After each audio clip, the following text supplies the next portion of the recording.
The Federalist Papers number 64. The Powers of the Senate from the New York Packet. Friday, March 7, 1788. J. To the people of the state of New York. It is a just and not a new observation, that enemies to particular persons, and opponents to particular measures, seldom confine their censures to such things only in either as are worthy of blame. Unless on this principle, it is difficult to explain the motives of their conduct, who condemn the proposed Constitution in the aggregate, and treat with severity some of the most unexceptionable articles in it. The second section gives power to the President, by and with the advice and consent of the Senate, to make treaties, provided 2/3 of the senators present concur. The power of making treaties is an important one, especially as it relates to war, peace, and commerce, and it should not be delegated but in such a mode, and with such precautions, as will afford the highest security that it will be exercised by men the best qualified for the purpose, and in the manner most conducive to the public good. The Convention appears to have been attentive to both these points. They have directed the President to be chosen by select bodies of electors, to be deputed by the people for that express purpose, and they have committed the appointment of senators to the state legislatures. This mode has, in such cases, vastly the advantage of elections by the people in their collective capacity, where the activity of party zeal, taking the advantage of the supineness, the ignorance, and the hopes and fears of the unwary and interested, often places men in office by the votes of a small proportion of the electors. As the select assemblies for choosing the President, as well as the state legislatures who appoint the senators, will in general be composed of the most enlightened and respectable citizens, there is reason to presume that their attention and their votes will be directed to those men only who have become the most distinguished by their abilities and virtue, and in whom the people perceive just grounds for confidence. The Constitution manifests very particular attention to this object. By excluding men under 35 from the first office, and those under 30 from the second, it confines the electors to men of whom the people have had time to form a judgment, and with respect to whom they will not be liable to be deceived by those brilliant appearances of genius and patriotism, which, like transient meteors, sometimes mislead as well as dazzle. If the observation be well founded, that wise kings will always be served by able ministers, it is fair to argue that as an assembly of select electors possess, in a greater degree than kings, the means of extensive and accurate information relative to men and characters, so will their appointments bear at least equal marks of discretion and discernment.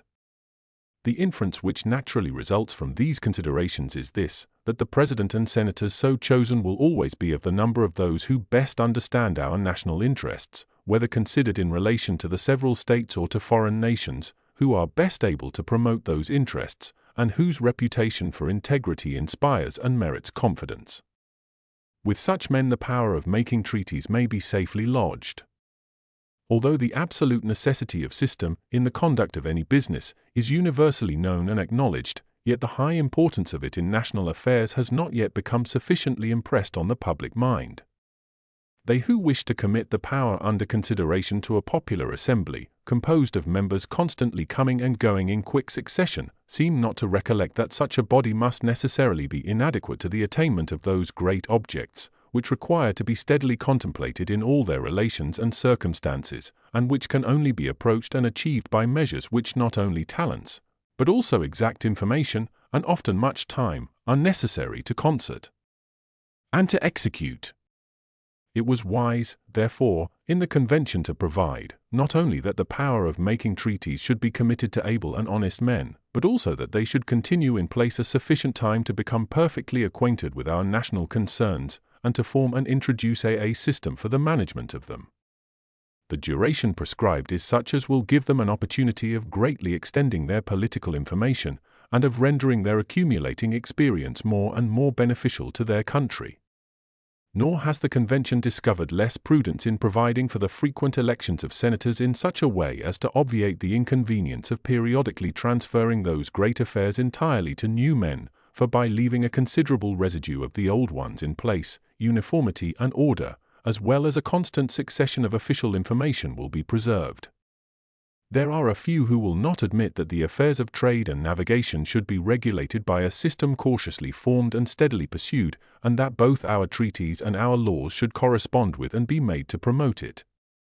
It is of much consequence that this correspondence and conformity be carefully maintained, and they who assent to the truth of this position will see and confess that it is well provided for by making concurrence of the Senate necessary both to treaties and to laws.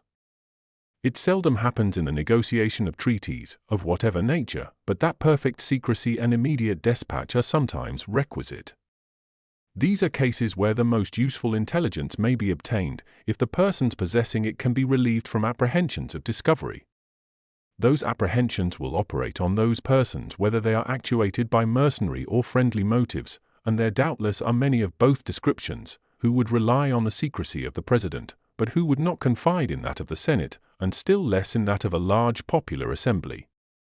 The Convention have done well, therefore, in so disposing of the power of making treaties, that although the President must, in forming them, act by the advice and consent of the Senate, yet he will be able to manage the business of intelligence in such a manner as prudence may suggest.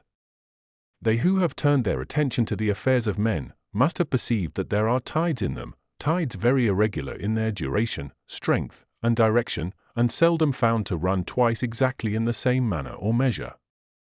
To discern and to profit by these tides in national affairs is the business of those who preside over them, and they who have had much experience on this head inform us that there frequently are occasions when days, nay, even when hours, are precious.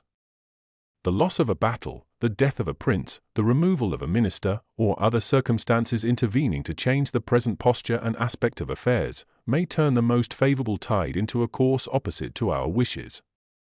As in the field, so in the cabinet, there are moments to be seized as they pass, and they who preside in either should be left in capacity to improve them.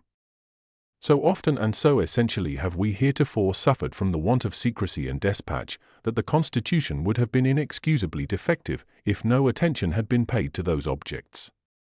Those matters which in negotiations usually require the most secrecy and the most despatch are those preparatory and auxiliary measures which are not otherwise important in a national view than as they tend to facilitate the attainment of the objects of the negotiation.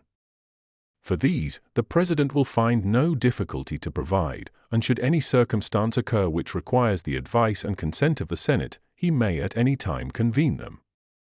Thus we see that the Constitution provides that our negotiations for treaties shall have every advantage which can be derived from talents, information, integrity, and deliberate investigations, on the one hand, and from secrecy and despatch on the other. But to this plan, as to most others that have ever appeared, objections are contrived and urged. Some are displeased with it, not on account of any errors or defects in it, but because, as the treaties, when made, are to have the force of laws, they should be made only by men invested with legislative authority.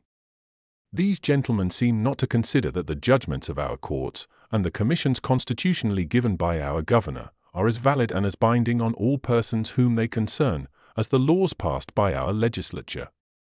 All constitutional acts of power, whether in the executive or in the judicial department, have as much legal validity and obligation as if they proceeded from the legislature, and therefore, whatever name be given to the power of making treaties, or however obligatory they may be when made, certain it is, that the people may, with much propriety, commit the power to a distinct body from the legislature, the executive, or the judicial.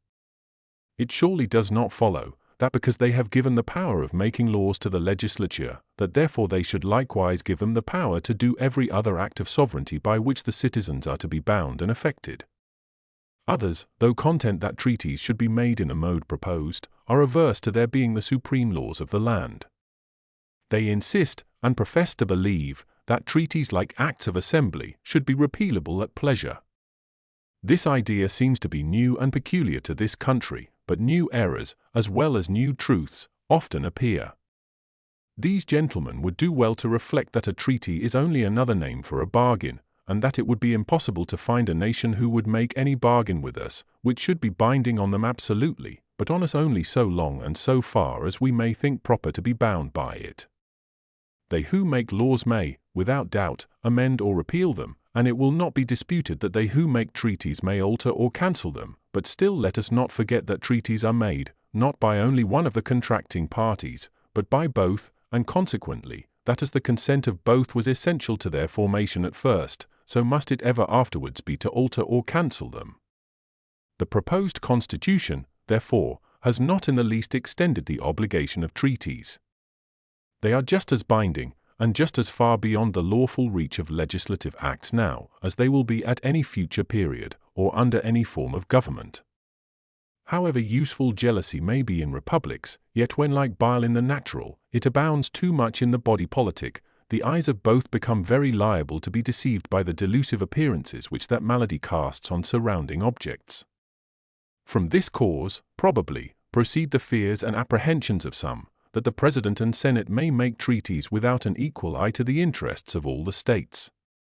Others suspect that 2/3 will oppress the remaining third, and ask whether those gentlemen are made sufficiently responsible for their conduct, whether, if they act corruptly, they can be punished, and if they make disadvantageous treaties, how are we to get rid of those treaties?